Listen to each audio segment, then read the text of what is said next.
Сәлеметсіздер ме, оқушылар? Бүгін біз ақша үнемдеу деген сабақты өтетін боламыз. Қалам, қарындаш алып отырыңыздар. Сосын бірдеңке айтайын. Бұл үнемдеу деген ең бай болатын мәселе. Мысалы, ақшасы жоқ адамдар болса, оған көмектесуге болады қаржылықпен. Мысалы, ауру балалар туылып жатады. Сол кезінде ана жерде кәрзина тұрады. Соған көмектесіп жібереміз. Ал ақшасы жоқ адам ғой, соған көмектессек, өзімізге пайда келеді. Мысалы, мешітті жақсы көретін адамдар мешітті тазалап жатады. Сол кезде ақша береді оларға. Сіздер де қайталап көрмеңіздер. Мысалысын айтып жатырмын. Мысалы, математиканы öğreнгім келеді. Математика айтшы, қазақ тілін айтшы, тарихты айтшы, адамның жүйесін айтшы десеңіздер, мен айтып бере аламын. Адамның жүйесін айтып бере аламын. Бүгін біз сабағымыз математика емес, тарих емес, адамның мүшесі емес, қазақ тілі емес, жаратылыстану емес, ақша үнемдеу деген сабақ. Бүгін біз оны өтпейміз. Сіздер өздеріңіз мені тыңдаңыздар, қараңыздар. Мамаларың 200 теңге берсе, 100 теңгесін құртып, 100 теңгесін копилкаға салып қойасыздар. Сіздерде копилка бар ма? Соны бар деп жазып кетіңіздер. Күте тұрамын, сіздер жазып алыңыздар. Ай-күнін жазып алыңыздар, мен күте тұрамын.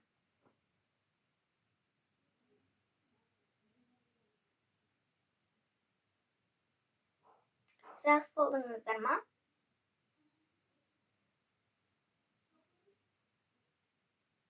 Сосын ақша үнемдеу деп жазасыздар.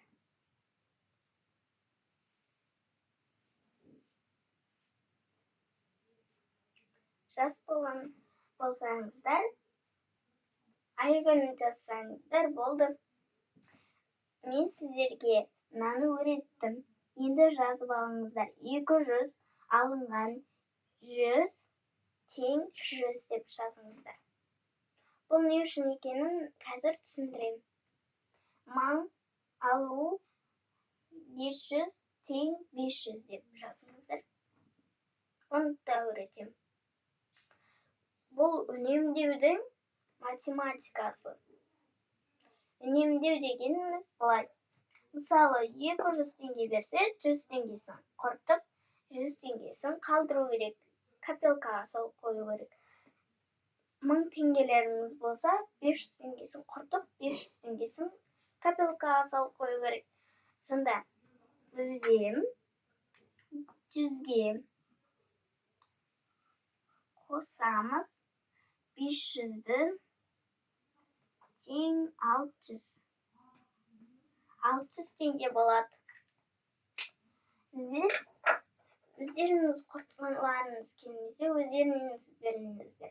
Ал сразу битіп құртасамаңыздар, үнемдеп құртыңыздар. Өйткені ол пайда береді сіздерге, пайда. Пайдалық болады. Менде бір ретінде 1000 теңгем болған, 1000 теңгемнің құртайын деген, сол кезінде менде 500 теңгесін құрт дейді маған. Мен болсам, құртым келмейді, 1000 теңгені құртым келеді деп айтқам, саған пайда келеді дейді. Ал мен сосын құртқан кезде 10.000 теңгем болды. Арасында бүйтіп сөйтіп қарап отырасыздар ғой. Одан пайда келмейді. Сіздер сөйтіп көріп отырсаңыздар, пайда келмейді. Мен сияқты сабақ öğretіп, сөйтіп қаралымын жинап öğretсеңіздер, ақша келеді. Ал екінші видеома мен YouTube канал туралы саламын. сіздердің айтуыңызша ютубты мен басқара алам. Мен ютубты көргем, білгем, тоқығам. Мен бұрыннан бері 4 жасымда аккаунт ашпай тұрып, мен жай тютокқа сала бергем.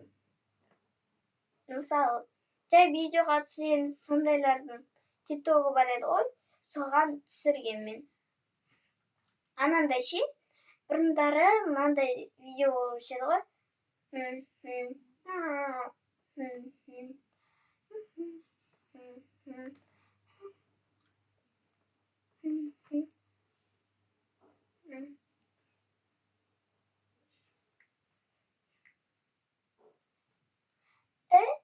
Деп сөйтіп не бар еді ғой, соны мен түсіргем.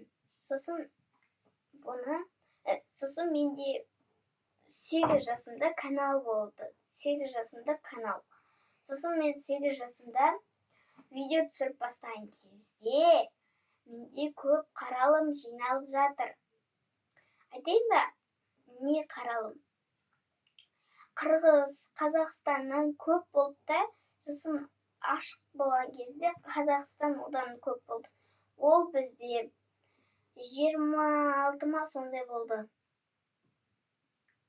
Ал 9-ға 9-ды қоссақ, 90-ға 99 қосылған 1. 9-ға қосамыз 9-ды тең 100 деп тұрған. Сосын ашық болған кезде 90-ға қосамыз, 99-ға қосамыз 1-ді тең 100 деп. Сол менде 1000 просмотр болды. 1000 қаралым болды. Кейбіреуі ер кісілер көреді екен, әйел кісілер көреді екен, қырғыз көреді екен. Соның барлығы көреді екен да. Бұның қазір тастайық, сабағымызға көшейік. Үнемдеу бізде осылай жазылып алады. Сіздер өздеріңіз үнемдегілеріңіз келсе, мен көрсетейін. Мен қандай заттар алғанымды. Үнемдеп мен қандай заттар алғанымды көрсетейін. Мынандай қоршақ алдым. Көрініп тұр ма? Бұл 3880 ғой. 3880. 3000-ға алам. 2000-ға алам мен. Бұны бар ғой 10.000 теңгемнің 2000-ға алам.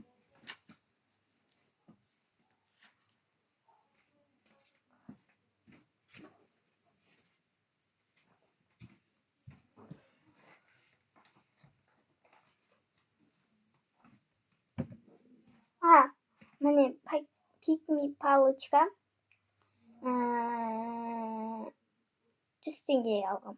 100 теңге. Өзімен öğrете берейін сіздерге осымен.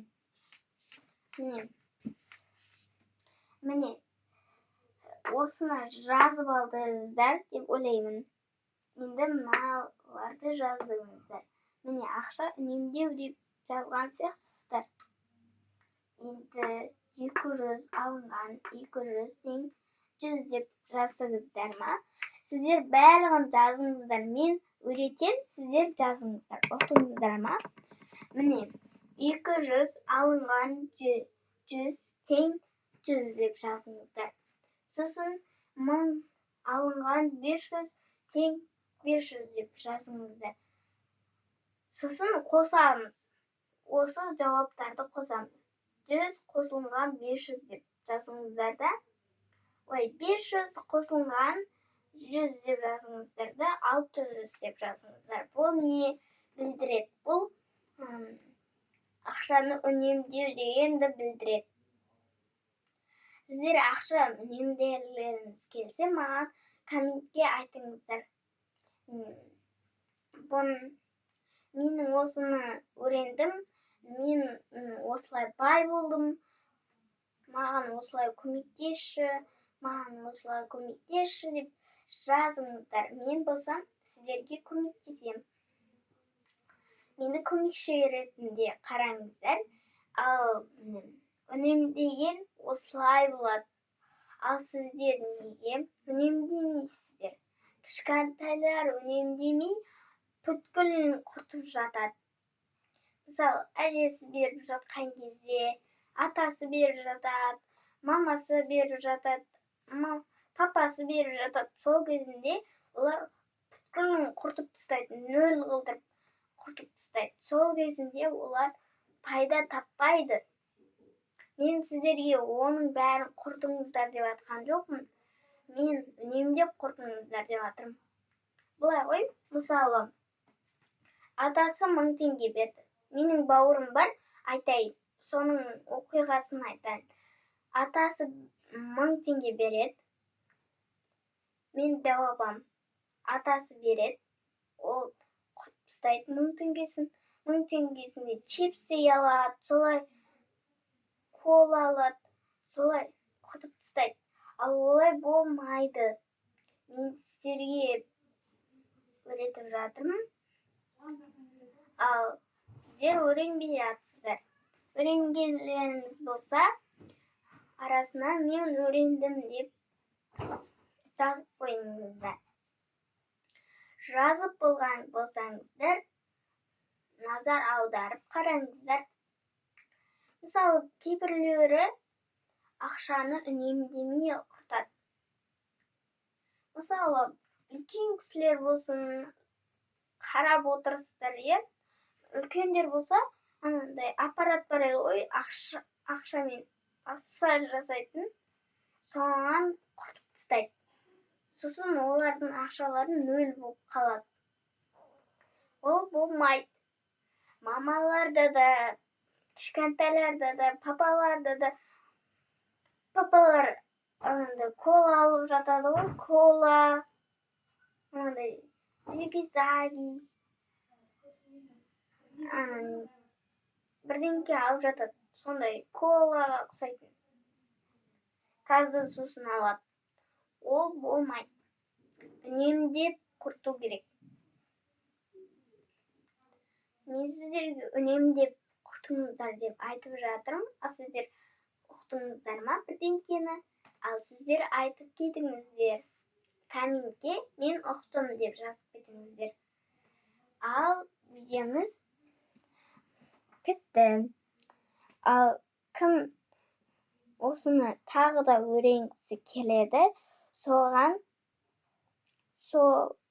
айтып кетсін. Сау болыңыздар.